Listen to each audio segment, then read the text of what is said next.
It is the largest city in the world, built from scratch in just 4 years. 60,000 people built the new capital of the country called Brasilia. In this same Brazil, some of the largest and most powerful power plants in the world have been built. And here's another project, the Trans-Amazon Highway. This is a 4,000-kilometer road through impenetrable rainforests. It was one of the most expensive and ambitious projects in the country's history. However, the project has failed because only 1/3 of the highway is paved. Why is Brazil, one of the largest, most populous, and resource-rich countries, always trying to create something grand, beautiful, and groundbreaking? Why does it strive to become a world leader, but every time something goes wrong and the plans end in failure? Brazil, Russia, India, and China. In 2001, British economist Jim O'Neill dubbed these countries the BRICs. His idea was that together, these countries cover a quarter of the planet's landmass. They are home to 40% of the world's population, which by definition means they have enormous influence. What's more, the financier predicted that these 4 countries would be the fastest growing wealthy nations in the coming decades. What happened? China's economy did indeed take off the fastest. It grew at an average annual rate of 8.5% over 20 years, and its nominal size more than quintupled. India has also had excellent growth. Its economy has more than tripled. But Russia and Brazil failed to live up to their projections. Russia's GDP grew 1.8 times compared to 2001, but Brazil fared even worse. Growth averaged only 2% per year. Brazil was expected to be a huge success, but the reality was different. Here are some examples. In 2009, The Economist magazine ran a cover story with the headline, "On the Rise," inspired by Brazil's prospects. But 4 years later, the magazine came out with the questionable headline, "Brazil screwed up," and in 2021, The Economist delivered its final verdict: Brazil's gloomy decade. Such swings from high hopes to disappointment characterize Brazil's entire history. Look, it's rubber, you might say, late 19th century oil. And why is that? Because rubber, thanks to the American, began to produce a magical thing for that time. Rubber. It is not afraid of heat or frost. It is elastic and at the same time quite hard. This means that it can be used to make a lot of useful things. Clothes, insulation for telegraph and telephone cables, electric wires, garden hoses, pipes, toys, floors in factories and plants, tires, first bicycle tires, then car tires. Welcome to Brazil and its tropical forests. Who does not know that natural rubber is extracted from a native tree, the Brazilian hevea?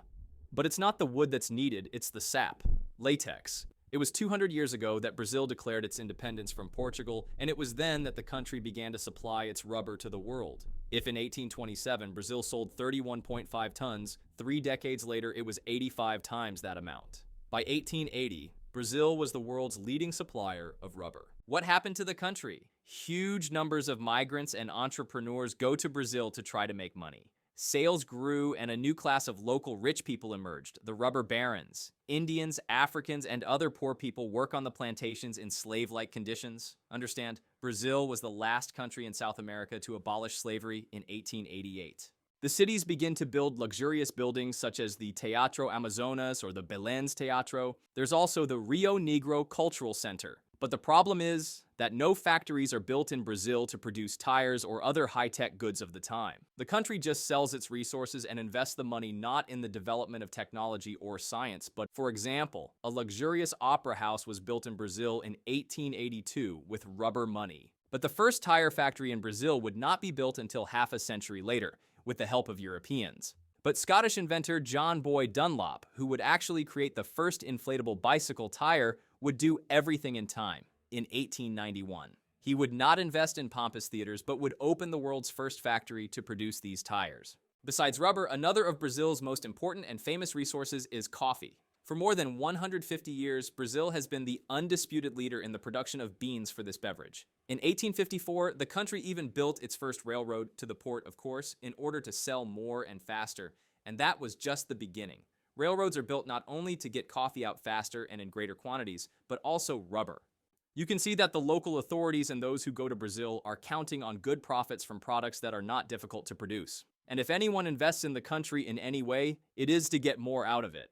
But any resource-based economy quickly runs into trouble when people stop buying its resources. And that's what's happening to Brazilian rubber. Meet the famous British research botanist. He will become famous for taking a large quantity, in fact over 70,000 rubber tree seeds, out of Brazil. And why? To plant them in British colonies in Southeast Asia, Singapore, Ceylon, and thus make money from it himself instead of paying some Brazilians. If you have ever been to Sri Lanka or Thailand, or if you have just seen the 1995 movie Mortal Kombat, where Johnny Cage fights a scorpion in the middle of a Thai rubber plantation, remember these trees? They never grew there. They appear in the region thanks to a British research botanist. What happens next? Natural rubber is produced in the British colony in Africa, where it is cheaper than in Brazil. Of course, this is not without its stock market games. Gullible investors buy shares in rubber companies without understanding who is who. Share prices become inadequate and the smartest start selling out in time. And then panic follows the classic pattern. As a result, the shares of these companies begin to fall and the companies themselves are worth nothing. Brazil will finally lose the competition in rubber production to the future Malaysia, Indonesia, and in the future Thailand. And the second problem for Brazil will happen in Europe and in the United States when in the 20th century, chemists will learn to produce synthetic rubber from oil. Of course, they will start producing it, and natural rubber will never again be so expensive and irreplaceable. So what is Brazil making money on today? From the same resources and foods, iron ore, soybeans, oil, sugar, coffee. And what is bought back into the country? All the sophisticated machinery, fertilizers, medicines. In other words, the vast majority of complex goods are not produced in Brazil. Some would say, wait a minute, the country is in the top 10 in the world in car production. Even France, with its Renault and Citroën, produces almost half as many cars as Brazil. But yeah, with 217 million people living in the country and 2 million new cars sold every year, it's odd that the world's manufacturers wouldn't move their factories there and try to make more money. But here's a question. How many of you can name a single living Brazilian car brand? Don't Google it, just post it in the comments. Another question. Name 3 famous Brazilians. Who comes to mind first? Most likely it will be soccer players like Pelé, Ronaldo, or Ronaldinho. Maybe someone will think of the writer Paulo Coelho or the musician Michel Teller, author of the hit song Nossa Nossa. But hardly anyone will remember strong Brazilian politicians or scientists. If we open the list of Nobel laureates, among the leading countries are, of course, the United States, Great Britain, Germany, France, Sweden, the Soviet Union. But here's the interesting thing. Brazil has never had a single Nobel laureate in its history. Argentinians, Chileans, and even Venezuelans have won the Nobel Prize, but not Brazilians. What does that tell you? That Brazilians only know how to dance at carnival and play soccer? No, of course not. Who made the first powered flight? The Wright brothers. But the Brazilians and their government are sure that their compatriot Santos Dumont will be the first to fly because he does not use rails, catapults, and takes off in front of a crowd of witnesses right in the Bois de Boulogne in Paris. True, no one in Europe will notice his invention, and a few years later, others will patent a similar technique. Look at this Brazilian man, his name is Roberto Lande. Almost no one knows who he is, and many Brazilians are convinced that he, not Popoff or Marconi, invented radio. In 1893, he began experimenting with wireless communication. 6 years later, a local newspaper will print an article that Lande has successfully realized the wireless transmission of speech over a distance of more than 7 kilometers. He received a Brazilian patent, 3 patents in the United States, and wrote to the British government asking for research funding for commercial development. But in the end, he was turned down, and the glory of being the first inventor and the Nobel Prize went to Marconi. Why am I talking about the forgotten Brazilian inventors of the 19th century? And you will remember how Brazil lived then and what they did for a living. Why invest in obscure technologies of the future when you have free labor working for you every day pumping rubber and growing coffee? Now look at the beautiful outskirts of Brazil's cities, known around the world as favelas. They're there because Brazil experienced a population boom in the 20th century. The country's population grew more than tenfold, from 18 million to more than 170 million. Even India and China have not grown that fast. Why is this happening? Well, after the abolition of slavery, Brazil will attract migrants of all races. For example, which country do you think has the largest Italian diaspora? The United States? Okay, it's clear that it's in Brazil, but what's more important is how many there are. 34 million people. Only half the number of Italians in Italy itself. There are already twice as many Brazilians of Lebanese descent as in Lebanon. The rapidly growing Brazilian nation must be fed somehow, and the easiest way, Brazil starts a large-scale construction and industrialization. But for that, you need money. You can't make a lot of money with latex. Oil has just been found, and they produce very little. So they have to take out loans, the debt grows, the money depreciates sometimes up to 100% a year, and everything ends in a coup d'etat. The military takes over the country. Love them or leave them is the official slogan of Brazil during the military dictatorship. The thing is that for 21 full years, the country has been ruled only by generals, whom no one votes for in direct elections because those very elections are canceled. All opposition parties are banned in the country. Any press that disagrees with the regime is destroyed and protests. So what do? Suppress them, of course. But you know what they call this historical period? The Brazilian miracle. Because the economy is growing at an average of 5% a year and sometimes at 10 or 11. And it is practically an ideal state for entrepreneurs from different countries because Brazil has a construction boom. Local companies hardly have time to stamp roads, factories, hydroelectric plants. Investments from American and Western European companies are pouring into the country. You look at all this and you think, here it is, another example where it is not freedom of speech, but something else that feeds countries and peoples. But if you dig deeper, you realize that the Brazilian miracle, first of all, as always, is not happening for everyone.